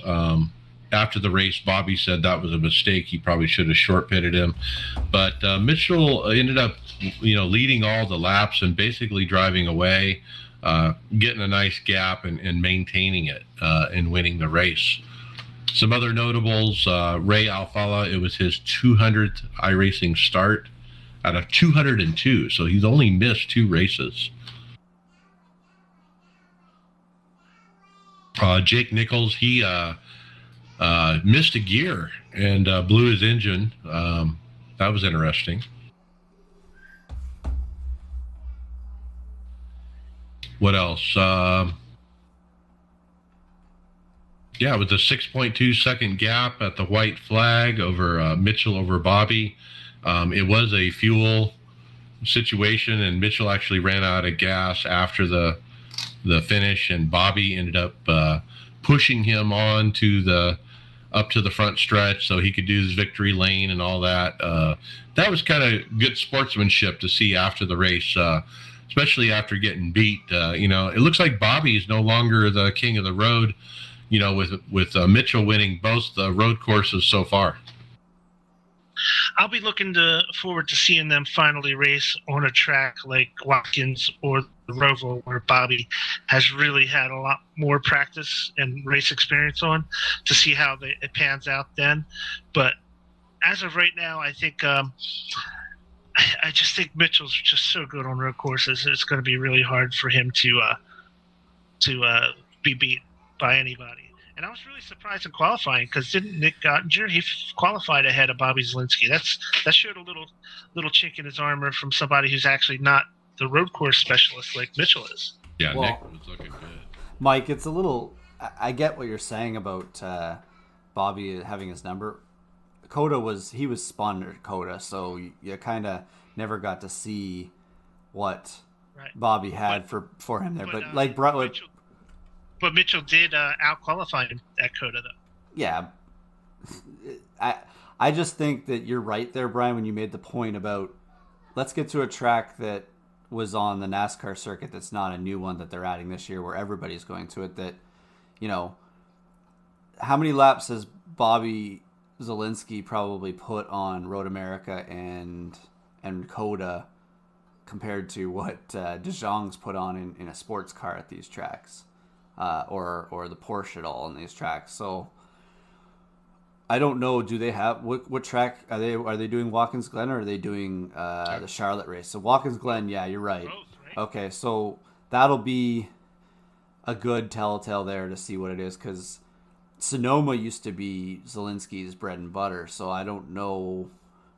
Not having it on the schedule this year kind of changes it, but it'll be good to see an actual stock car track that they've been regularly going to get a good test at it. But I won't consider his the torch passed until about then. But definitely De Jong, we're never going to say he's not a great road course racer, because he definitely is, and he's came to these cars pretty quick. First repeat winner this year, and so who thought it was going to be a rookie to be the first repeat winner of the year? I kind of thought Mitchell would win this year. I didn't think he'd be the first to repeat, though. And so that actually leaves us, I don't have the standings pulled up, but that leaves us with 9 winners. So there's still 1 points position until Ray gets back into the top 20. All right. So we're missing Evan, obviously. We'll try to get him next race. We'll go from there. Let's talk NIS, Pocono, Friday Open, Tony Rochette, P15. Nothing to write home about except how the dogs and the missus doing. And man, it's been raining like a mofo, and stop your whining Northwest about the heat. That's what AC is for. Okay. David, P11. Yeah, I don't really remember much about the race. Somebody deleted all our information, and I had to go back and look them up. I do remember it was, I don't remember if it was Sunday or Friday, but I had similar finishes. One of them, I was running as high as second, and took bad pit strategy, took tires, gave up too much track position, couldn't get it back. But I don't remember if that was Friday or Sunday. And then Sunday you had P13. Mm-hmm. Kyle, he got started P8, went 2 laps down for repairs after getting caught up in a wreck, finished with a P16. Sunday fixed. Brian, P22. Yeah, we actually had a really good race. I was in Tyler's split, Tyler Williamson. I started in fourth. He didn't qualify. He started like 25th, but he moved his way up through avoiding accidents and stuff like that. We finally got into a long run. Him and I, we were in second and third, and we were running down the leader. He was like 3 seconds ahead, but we were catching him by 3 or 4 tenths a lap. And before another caution came out, which brought the field back together. And I just got wiped out on a wreck where the leader net coated and caused the car to go up the track, and I just rammed right into him. So I got a terrible finish. But I have had a bunch of damage. A lot of it was acquired, so I actually wound up spotting Tyler for the rest of his race. And he got P4. Nice run. Finally a top 5 at NIS. Ran a great race following BMAC and dodged a few cautions. Restarted second for 3, green-white checker only for the leader to be blinking on the restarts. Screwed myself blowing the entry in 3 and brushed the wall at exit of 3. Coming to get the white, ended up 4th. Yeah, what he was saying, because I was spotting him, the cars were pacing to the restart of the race, and right before the restart, the leader started to blink in and out, and we missed his launch. So he took off, and we didn't know it because he was worked out at the time. So we kind of got screwed on the restart, and he tried to catch back up, and just couldn't make it happen. Okay, and now Road America, Wednesday Open, David, P13. Yeah, not really a whole lot of events. You don't have yellows in the caution, so it changes the way the road races are run. I did have a good battle with a guy who fought cleanly, made a nice clean pass on him, and then about the last 5 laps, I had somebody hunting me down and managed to just hold him off. There's a lot of fast guys out there, so it feels good to actually keep up and stay in the top 15 in this top split of road racing. And you put in the chat, Road AM, so much more fun than Sonoma Yuck. Yeah, you quoted me there. I'm terrible at Sonoma. I did okay there, but it's a hard track to get a rhythm, whereas I can get a rhythm here. Okay. I'll go next. I got a DNF. Started 20th, got to 13th by the end of lap 1. I went off once at lap 3 and fell back just a bit. Then next, it was a big wreck in that narrow part. The cars were going every direction. I got doored hard to the wall on the left side. The engine blew 3 laps later. Kyle Pendergraph. Started P18, lap 1, turn 1, 3 other cars went in around me, and 2 of them overdrove the corner, and the other driver checked up and moved over right in front of me and damaged the nose. Was able to stay near the top 10 most of the race. Coming to 1 to go, I overdrove the last corner, had to serve a drive-through. Coming out 2.5 seconds behind 8th for the last lap, was able to run him down to a finish of 0.2 seconds behind 8th. See the video for the awesome last lap run. Now, we actually posted this video on social media last night. Check it out. I mean, Kyle's got some video chops, man. I was pumped watching this, and it's just a battle of him, trying to get to 8th place from 9th, and you think on a road course, boy, that sounds boring. Not when you put it to, rock music and have some really fancy edits and camera shots. Man, it was fun to watch.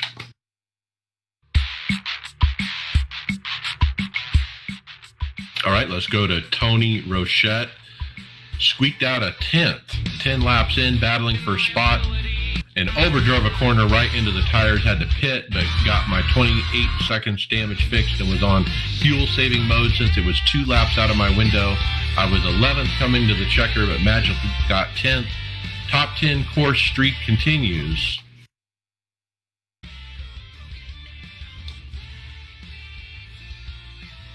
All right, and then Greg, you saved fuel for 16th. Yeah, I made a mistake. I didn't check. I was battling. With... You got me? You can hear me? Yeah. I made a mistake. I was battling with 3 or 4 cars there after. I don't know, David. Do you remember lap was it 1 or 2? I think it was maybe lap 1 or we went down into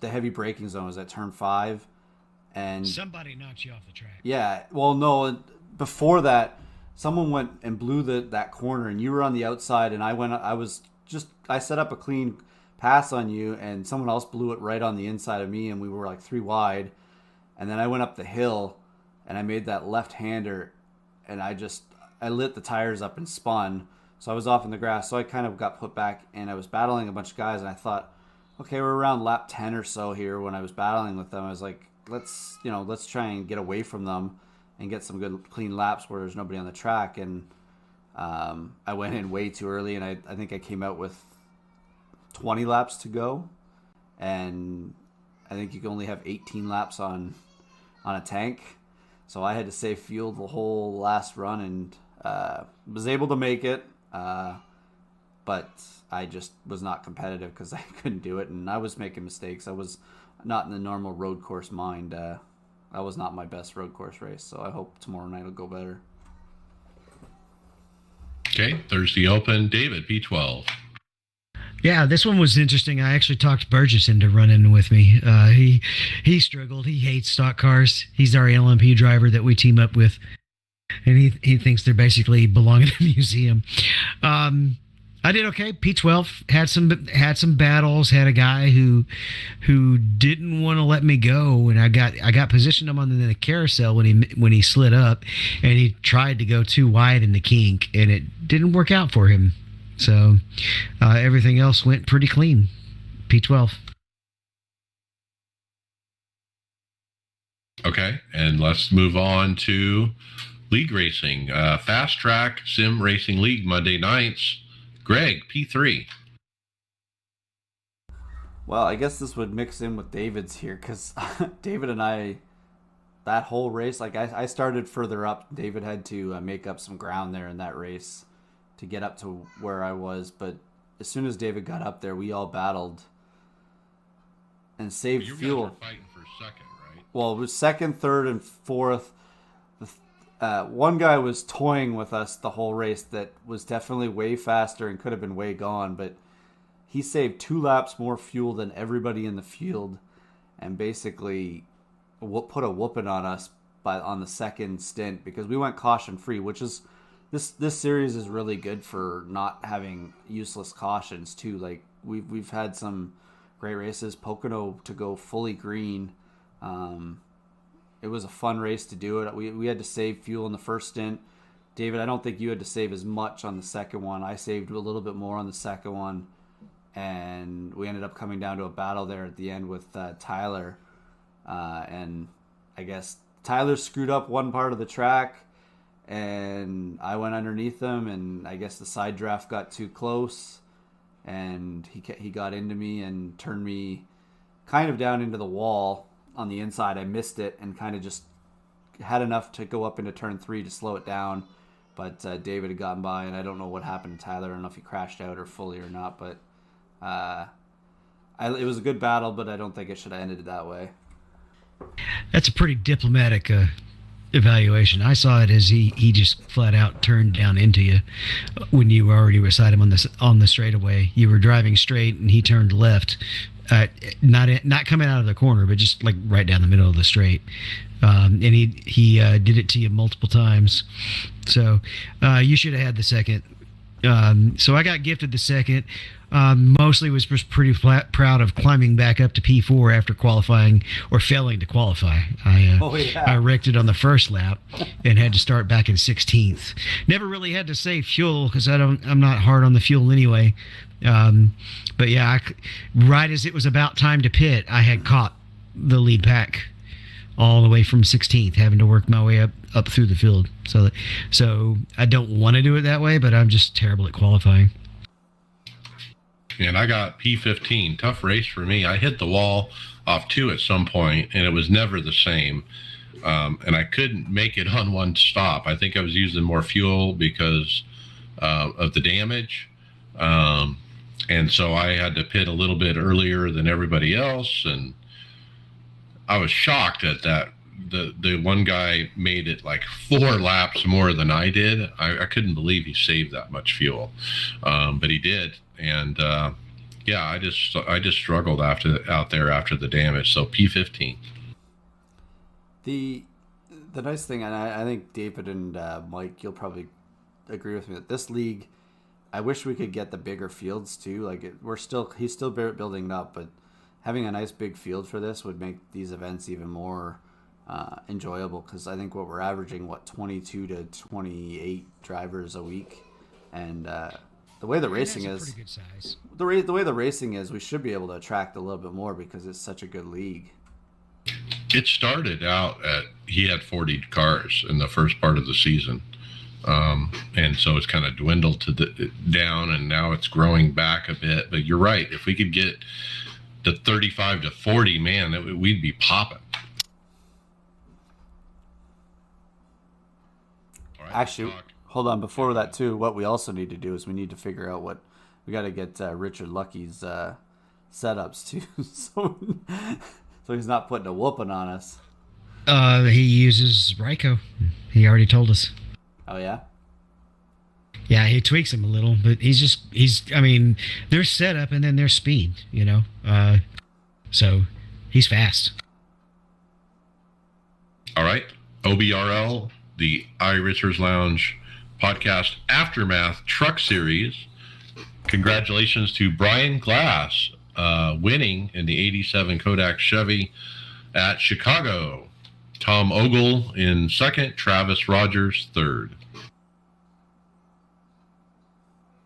And then we have Brian in the IROC Challenge Series Season 3. Yeah, so we were at 5 Flags in the trucks, and man, I just didn't get a chance to do any real practicing. I got about 10 minutes of practice before the race started. I was slow at the start, but actually wound up getting my groove moved up. I was in like top 6 at one point, and almost at the end of second stage, there was a wreck between the leaders, and they washed up the track. I had nowhere to go. I punted them and got a bunch of damage. Was too much damage really to worry about continuing, so that didn't end up well.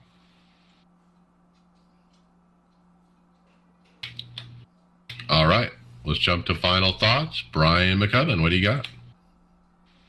Man, I've just been in a bad groove getting into wrecks lately. I'm getting terrible finishes. It's just one of those deals, I guess, where I'm just snake bitten, having bad luck. So I'm on vacation this week, this next week coming up, and I really look forward to get back and just trying to regroup and turn this thing around and start getting some better finishes. Yep, it ebbs and flows. Stick with it. David Hall, final thoughts. This week was my first week to get to use the new pedals with the stock car at a road course, and again, I'm feeling the difference. Where it's really, really beneficial is, well, braking. I did a lesson with Zielinski when we were at Daytona Road, and even though I was frustrated with getting on the throttle, he was pointing out that at most of the corners it was because I was not braking quite hard enough, and I'm able to do that quite more consistently now. So I like them. Yeah, the hydraulic really lets you find that point of bite, or that point where the tires are going to chatter or lock. You can get right up to that point and right before it, right? Mm-hmm. Also, with the hydraulic brake, if especially with the tougher setting, the more stiff setting, you only have to push. Like on the V3s, whenever I was having to trail brake, I was having to kind of almost push and pull my foot into the right position to get just enough trail braking. And after a race, my knee would actually be sore. It would actually be hurting. And I didn't experience any of that this week. Okay. Greg Hectus, final thoughts. I'm just looking forward to getting some more road races this week. I'm finally after. I thought Anthony wasn't here today. Is it still not working? Now I hear you. I don't know why that's the button seems to be intermittent, but anyways, I'm looking forward to getting some more road races in this week. I'm trying to. I think with the road race here at Road America, I'll probably be able to get my road iRating over 2,000 again finally. But last week with Pocono, I was able to raise my road back or my oval back to 3,000. So it's been a while since I've been up over 3,000. So I want to keep going up there and getting into those bigger splits. But no, I just need to get some more sim time. I'm only doing 1 or 2 races a week, so that's why it's not going up as much as it should be going. But I just look forward to racing here and getting some racing done on this weekend, I guess. All right, very good. My final thoughts, went out of town over the weekend to get out of the heat here in Phoenix, Arizona. It's been above 110, basically. We went up to the mountains, basically missed the race on Friday due to that, so only had one start for Pocono. And that kind of hurt me in the points. And then, Road America. Man, I'm sick of these road courses. I'm ready to get back to ovals. I'm done with the multiple road courses this year. I don't know why NASCAR thinks we need this many, but it's too much. My Russia Logs shifter update. I love it, man. And I had to figure out a way to mount it correctly because I just got this tubular cockpit. And it's got a table clamp that doesn't really clamp well to a round tubular pipe. And so Bobby Jonas recommended these mounts that are made for ATV lights that you'd put like on a Jeep or something, to put like an extra lighting on a Jeep, roll bar. And so I bought a couple of those. The shifter has a hole in the middle to screw into at the bottom. And so I put one of them into that, but it kind of had some play moving back and forth. So I used the other one on the back side. I ordered a third one that'll be here tomorrow. I'm going to put on the front side. And once I get that on, it's going to be rock solid, stable. I could get sloppy with it. I could like really push on it, pull on it, yank it, whatever, and it ain't going anywhere. Until I get that one on tomorrow, I've been kind of gentle with it because I don't want to like snap it off or anything. But I think I finally got a good mounting option here, and really liking it. The positioning is perfect. That kind of happened by accident, but it worked pretty well at Road America. Loving it. And with that, we'll see you on the track later.